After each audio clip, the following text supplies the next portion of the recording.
person with us. On April 24th, Minister, you were before the HUMA committee where you said, quote, "My understanding after engaging with CRA and ESDC is that if individuals in question meet the criteria for eligibility under the CERB, they can apply using their SIN, which does not expire for tax purposes, regardless of their status of their work permit. Depending on the situation, they might or might not be able to apply online, but they will be able to do so through the call center," end quote.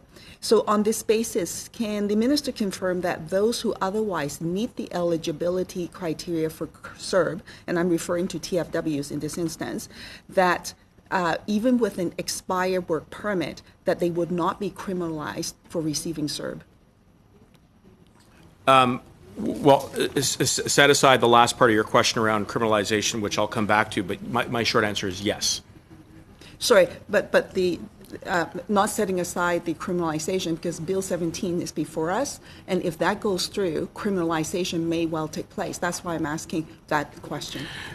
So my understanding is that yes, that as long as temporary foreign workers meet all of the other requirements of the eligibility for CERB, that they would be entitled to receive it.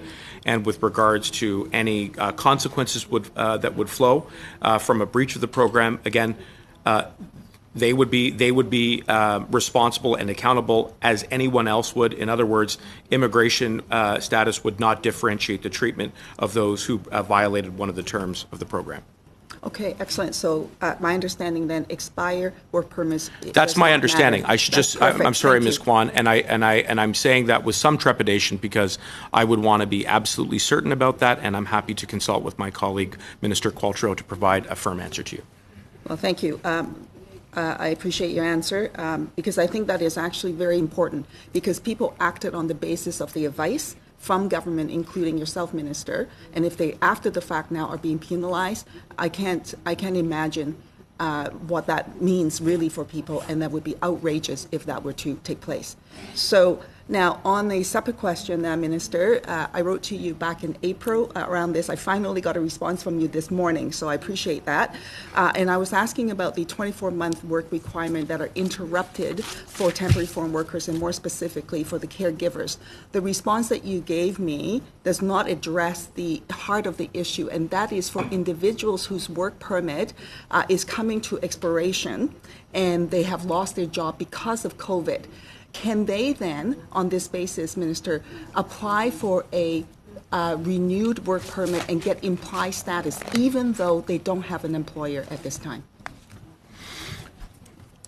Ms. Kwan, again, you raise an important issue, and I realize that the response is still forthcoming on that. I will say, as I've said before, that we are looking at ways to mitigate the disruptive effect of COVID-19, including those who have had to remain in Canada and have seen their visas expire. There are many cases where we are extending those visas, and we continue to look at broader policy solutions on the question that you've posed. Well, I would urge the minister to actually count the interrupted time for these caregivers towards their 24-month work requirement. And then also on the question of expired work permits, for those individuals, because they're caught in a very difficult situation right now, where they have lost their job because of COVID-19, not through any fault of their own, and their work permits coming to an expiration. If they don't find a new employer, and it's difficult to do so at this time, they would be out of luck. They would not be able to get implied status. So it would be essential for them to be supported through this time.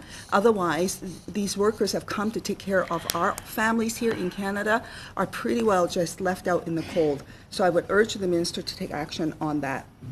With respect to delay in spousal sponsorships, early in the pandemic, I was informed that applications would continue to be processed, and however, as the pandemic continued, issues and challenges with processing of applications continue to emerge, and as a result, my office is receiving numerous individuals faced with long and lengthy delays in their PR applications, and this is specifically to do with spousal sponsorships, where the standard time of processing is 12 months. Mr. Mitch Hurley and his spouse have tragically lost their newborn child as his wife was unable to get health care in Ecuador. And they're desperately awaiting to be reunited here during this difficult time. Their application has been in process for 16 months, and they cannot get an interview so that they can finish the application. And now they're required to extend their expired medical exams, which is very expensive and costly. So I'm asking the minister this question: can families with urgent needs have their applications expedited in processing, and will the government waive the requirement for new medical examinations as a result of this lengthy delay? For the answer. Okay. I'm clearly that's an important question, Ms. Kwan, and I don't want to do a disservice to it. I've taken note of both. We have to balance our desire to reunite families as quickly as possible with the ongoing health concerns that COVID-19 presents, and certainly that is a balance we attempt to strike every day. Maybe we can come back to that after